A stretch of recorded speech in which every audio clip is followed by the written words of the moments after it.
대한민국을 확 바꾸겠습니다. 이제부터는 100가지 중에 99가지가 달라도 정권 교체의 뜻 하나만 같다면 모두 힘을 합쳐야 합니다. 국가를 위한 국민이 아니라 국민을 위한 국가가 되어야 합니다. 존경하는 국민 여러분, 우리 사랑하는 당원 동지 여러분, 저는 오늘 무거운 마음으로 이 자리에 섰습니다. 코로나 중환자가 병실이 없어 온 가족이 고통받고 있습니다. 민주당 정부는 코로나 중환자 병실을 늘리는 데 써야 할 돈을 오로지 표를 더 얻기 위해 전 국민에게 무분별하게 돈을 뿌려댔습니다. 민주당 정부에게는 국민의 귀중한 목숨보다 선거에서의 표가 그렇게 더 중요합니까? 집 없는 국민은 급등한 전세 보증금과 월세 때문에 고통받고, 또 집 있는 국민은 과중한 세금 때문에 고통받고 있습니다. 서민의 잠자리를 추운 거리로 내팽개치고 부패 기득권의 사익을 챙기는 민주당 정부는 도대체 누구를 위한 정부입니까? 우리는 이 지긋지긋한 부패하고 무능한 정권을 반드시 심판해야 합니다. 지겹도록 역겨운 위선 정권을 반드시 교체해야 합니다. 우리는 이번 선거에서 반드시 이겨서 향후에 있을 지방선거와 총선에서 승리할 기반을 마련해야 합니다. 만에 하나라도 내년 대통령 선거에서 승리하지 못한다면 계속 있을 두 번의 선거도 뼈아픈 패배를 당할 가능성이 큽니다. 그리고 우리의 자유민주주의 대한민국은 그렇게 사라질지도 모릅니다. 우리 다음 세대에 번영의 대한민국을 물려주기 위해 우리가 가진 모든 것을 걸고 반드시 싸워 이겨야 합니다.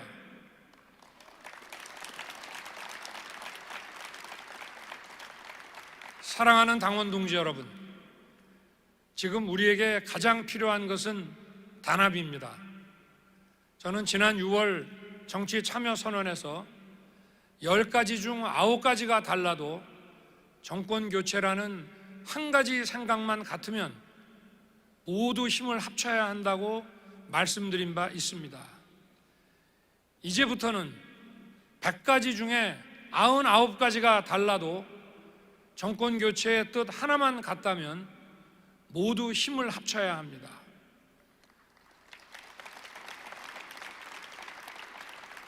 생각이 다른 사람들이 함께 힘을 모을 때 우리는 더 강해집니다. 그래야만 이길 수 있습니다. 선거운동 방식부터 새롭게 바꾸겠습니다. 과거에는 당 선대위를 형식적으로 운영하고 실제로는 소수로 구성된 외부 캠프가 선거운동의 중심이 된 적이 많았습니다. 저는 이러한 관행을 완전히 타파하고 당 선대위 중심으로 선거를 치를 것입니다.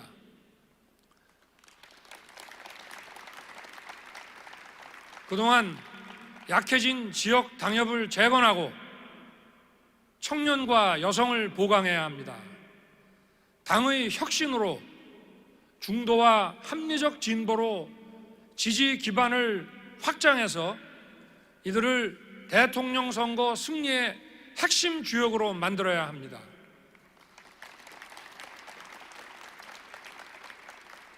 당의 혁신으로 또 더욱 튼튼해진 당의 조직으로 더 넓혀진 지지 기반으로 승리의 문을 향해 달려갑시다.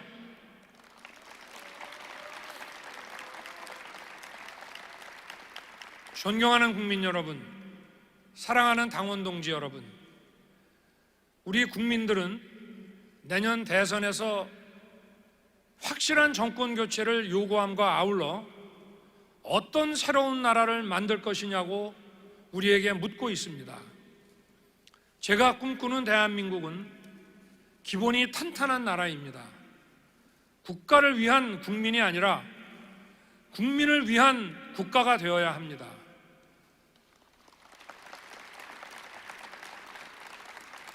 공정이 상식이 되는 나라를 만들겠습니다. 누구나 공정을 이야기하지만 아무나 공정을 달성할 수는 없습니다. 공정이라는 것은 현란한 말솜씨로 이루어지는 것이 아니라 그동안 살아온 묵직한 삶의 궤적이 말해주는 것입니다. 가장 낮은 것부터 시작하는 윤석열표 공정으로 나라의 기본을 탄탄하게 하겠습니다.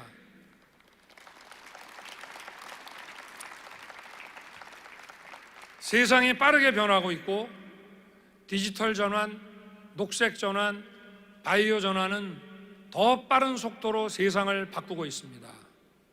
기술의 변화가 커다란 기회의 창을 열고 있습니다. 이 기회의 창을 활짝 열기 위해 필요한 것은 자유와 공정입니다. 정부는 공정한 경쟁 여건을 조성하고 민간은 창의와 상상을 마음껏 발휘하는 경제를 만들어서 우리 경제의 잠재 성장률을 높이고 양질의 지속 가능한 일자리를 많이 창출하겠습니다.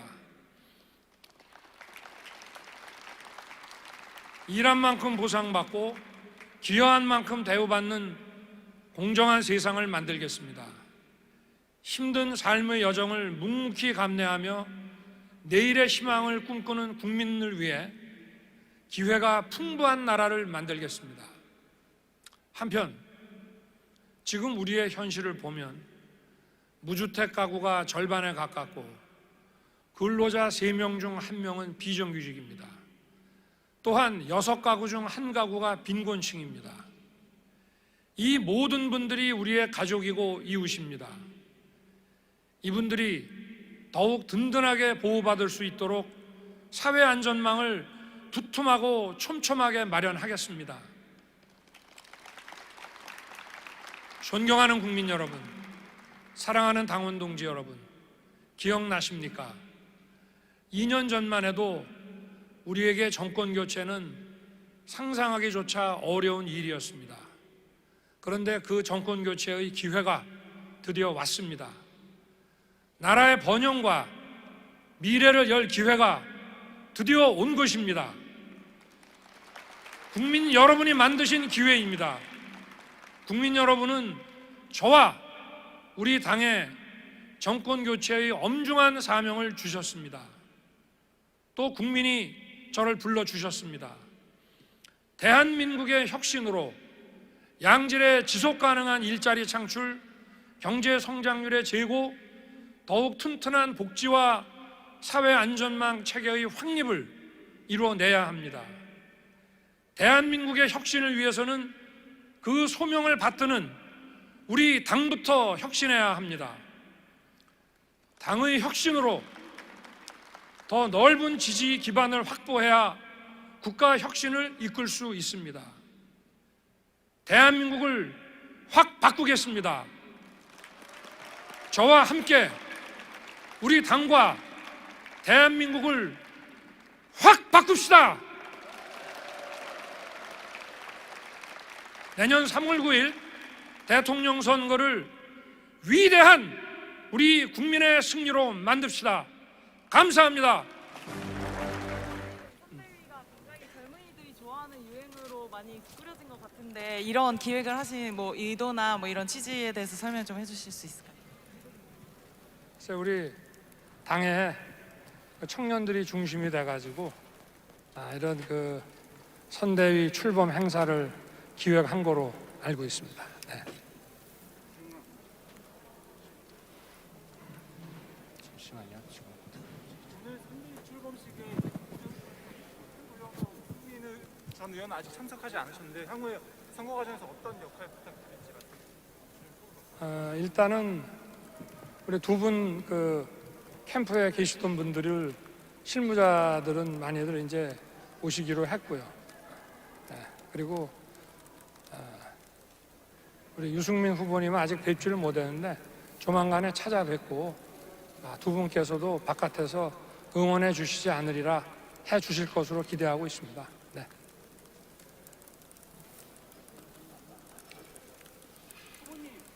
지난 이제 후보로 선출된 뒤 그리고 선대위 출범까지 한 달 가까운 조금 넘는 시간 동안에 사실 좀 마음고생도 많으셨을 것 같거든요. 초반에 부상했던 예상이 당내 좀 반대라든지 이견 때문에 좀 틀어지다가도 지난 금요일 날 소리가 울려갖고 예. 다시 한번 미안합니다. 천천히. 네, 후보님 지난 당 후보로 선출된 뒤 그리고 선대위 출범까지 한 달 가까운 시간 동안 사실 좀 마음고생이 좀 심하지 않았을까 하는 생각도 드는데요. 지난 금요일 울산 회동 전까지 그 당 대표 그리고 김종인 위원장님 그리고 설득하는데 좀 많은 공을 들이셨던 걸로 알고 있습니다. 그래서 오늘 이렇게 선대위 출범하는 어떤 소회 그리고 앞으로 그 공정의 가치에 입각한 어떤 정책과 메시지 어떻게 좀 내실 것인지 짧게 한 말씀 부탁드립니다. 아까 제 연설 바로 앞에 우리 청년 한 분이 이 불협화음이 새로운 정치의 특징이다 이런 취지의 얘기를 하셨는데 지극히 당연하고 맞는 얘기라고 저는 생각을 합니다. 우리 당내 그리고 또 선대위에서의 그 선거운동 방식에 대해서 다른 의견들이 얼마든지 나올 수 있고 또 저 역시도 이것이 자유민주주의를 추구하는 민주정당의 자연스러운 현상이라고 말씀을 드렸습니다. 앞으로도 선거운동을 해 나가면서 그리고 대통령 선거에서 우리가 승리하고 또 정부를 구성해 나가면서도 이런 다양한 이견들이 표출되고 그것이 또 어떤 합의점을 이루고 그렇게 해서 나가는 것이 저는 그것이 민주주의의 하나의 과정이라고 중요한 과정이라고 생각합니다. 이런 당내의 그 자유롭게 표출된 그 이견을 거기서 합의점을 찾아서 민주적 과정으로 해결하지 못하는 정당은 다른 정당과도 타협하고 민주적 방식으로 일을 해나갈 수가 없습니다.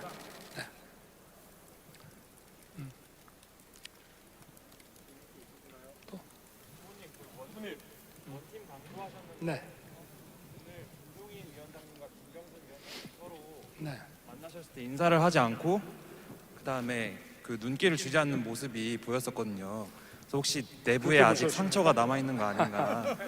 그거는 좀 그런 그 선입견을 갖고 보신 것 같은데 그렇지 않고 우리가 같이 일하는 사람끼리 또 우리 당내에서 다양한 이견이 나온다 하더라도 우리가 어떤 정권 교체라는 목표 또 집권 후에는 국민 그 행복 그 보장이라는 그 목표 이런 것들을 위해서는 우리가 원팀이 돼야 된다 하는 것이고 아마 서로 조금씩의 그 생각은 좀 다르시더라도 다 힘을 모아서 더 시너지를 발휘해서 잘 해 나갈 것이라고 저는 확신합니다.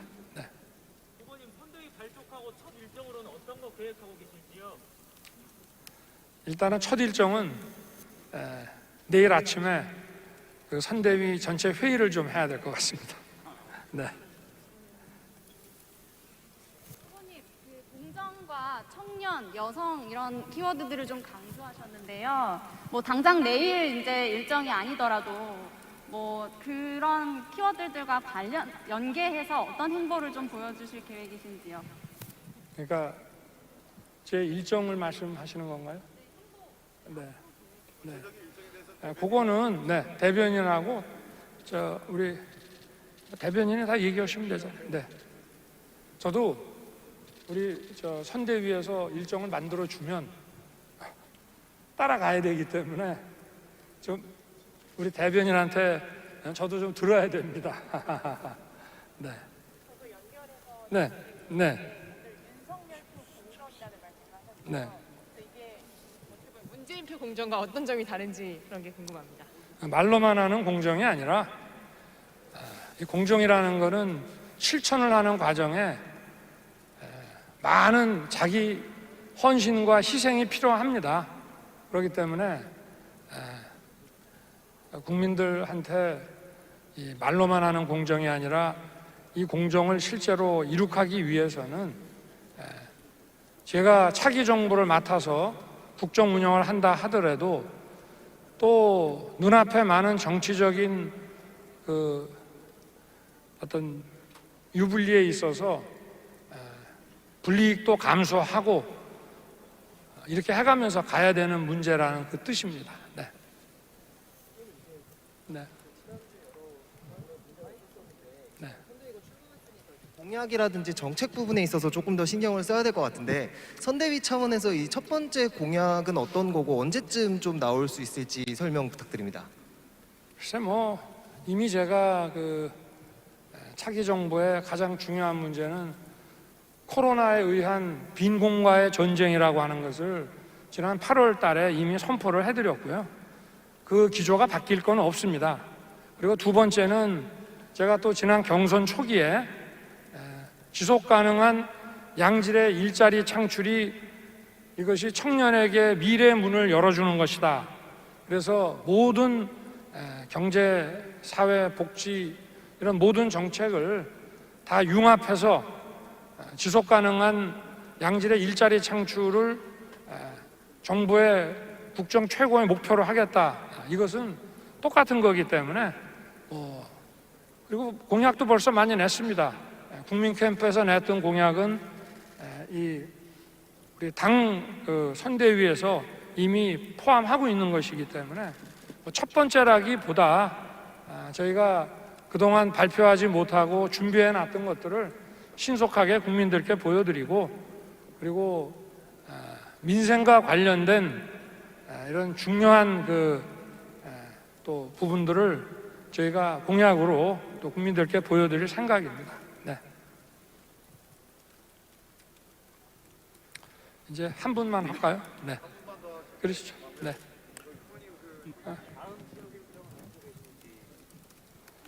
글쎄, 지금 뭐 일정은 또 여러분들이 지금 논의를 막 하고 있기 때문에 그걸 좀 봐야 될 것 같습니다. 네.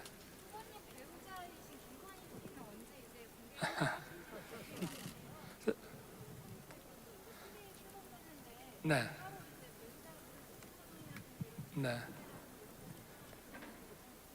제가 오늘 집에 가서 제 처에게 한번 물어보겠습니다. 네. 오늘 서울중앙지검에서 네. 네. 전세 협상 관련 신속공지법 위반 부분이 협의 업종으로 처분한다고 네.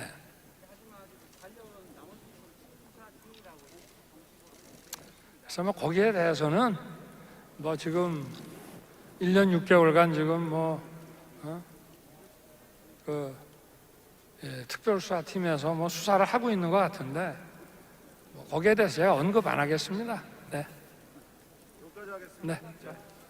고생하셨습니다.